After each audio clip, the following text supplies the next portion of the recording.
Chapter 2 Mother Russia. In the summer of 1941, the Red Army presented an enigma as much to the Western intelligence services as those in Germany. Every facet by which military quality is assessed seemed to have an opposite. Every facet by which military quality is assessed seemed to have an opposite.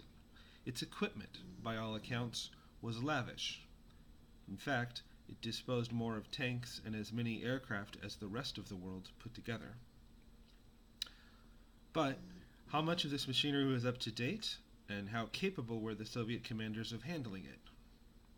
Its reserves of manpower seemed inexhaustible, but sheer mass was valueless without proper leadership, and communist time servers chosen for their political reliability would be as ineffective on the field of battle as the court favorites who had enjoyed the patronage of the Tsar.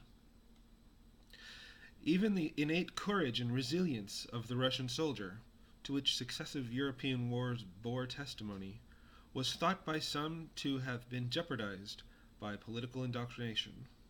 The, quote, ordinary Russian, close quote, it was claimed, would show himself only too anxious to escape by laying down his arms from the menacing supervision of the commissars.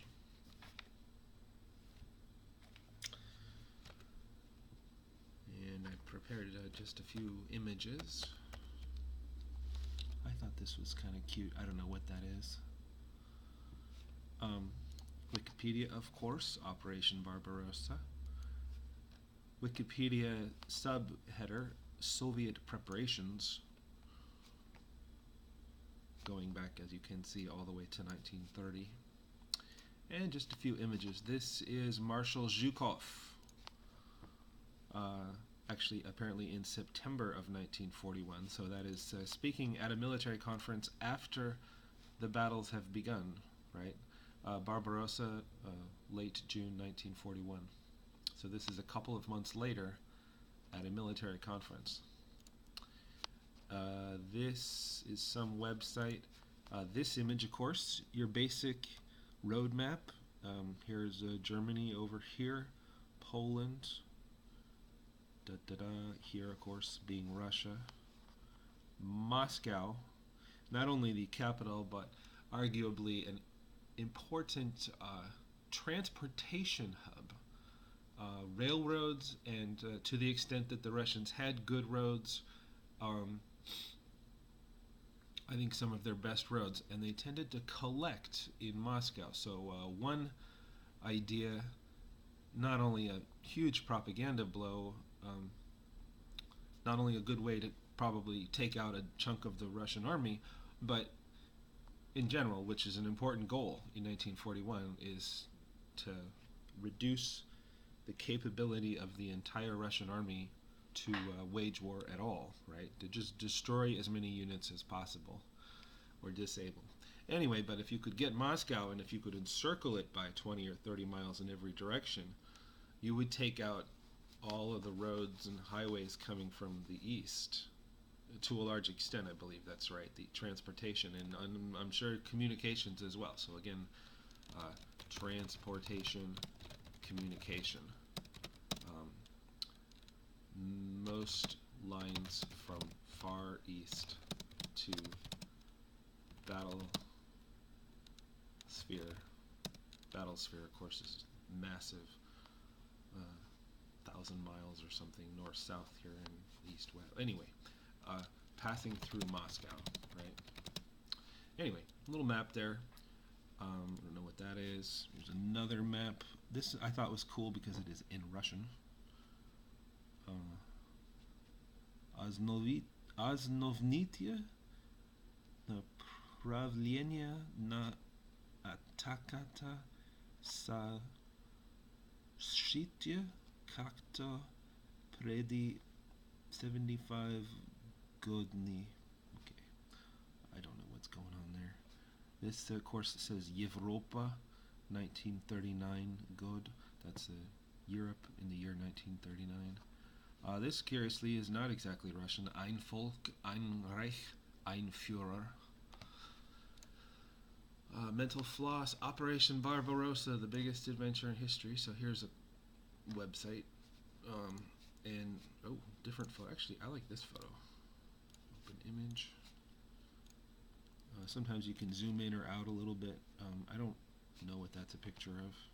That's why I collected the website too. So if I can go back later. Pinterest. I don't know what that is, but that's where I got this picture. Anyway, not 100% sure if this video recording is working, but I'm hoping it is. And I also have lost track of time. Make a wild guess that we're at about minute 6. Let's go for one more paragraph.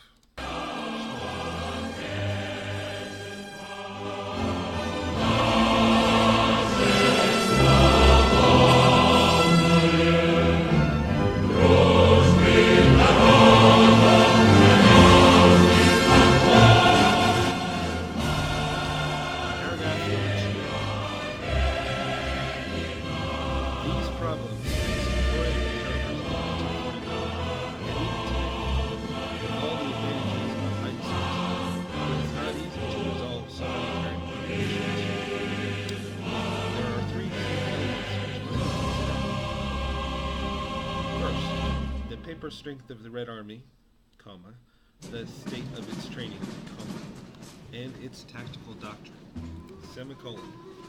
Second, the impact of party control on its leadership and its strategic posture, semicolon.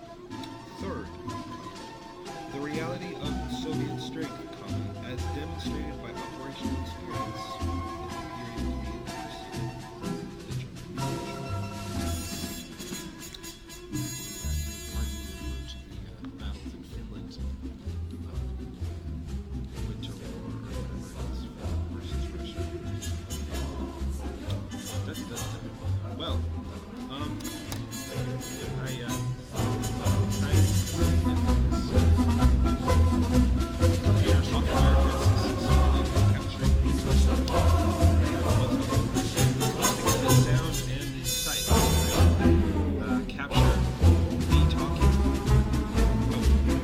By the way, Dad, so typical computer nowadays has a microphone.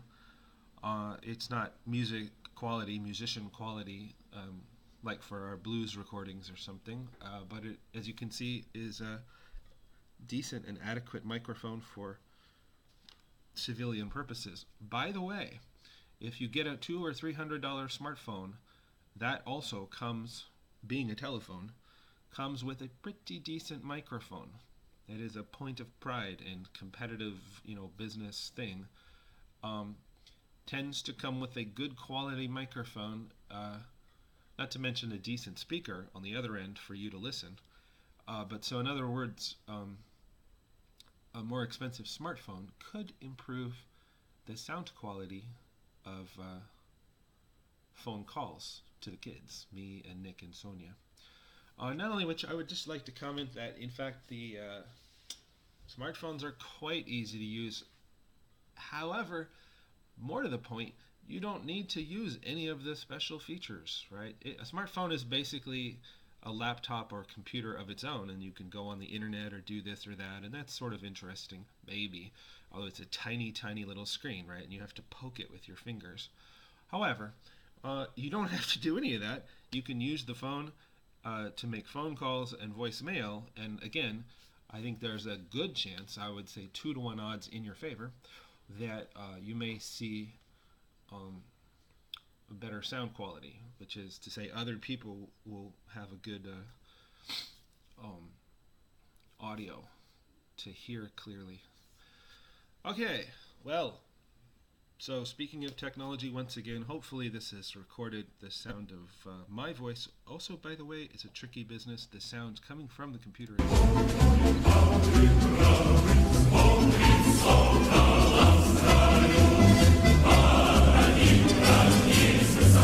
best Soviet electronic music. No idea what that is. By the way, very quick tour. Myths of the Luftwaffe. So one of the things I like to do when I'm relaxing power as a threat to their neighbors, neighbors that were crippled by the Depression in Just listen to 1935. lectures.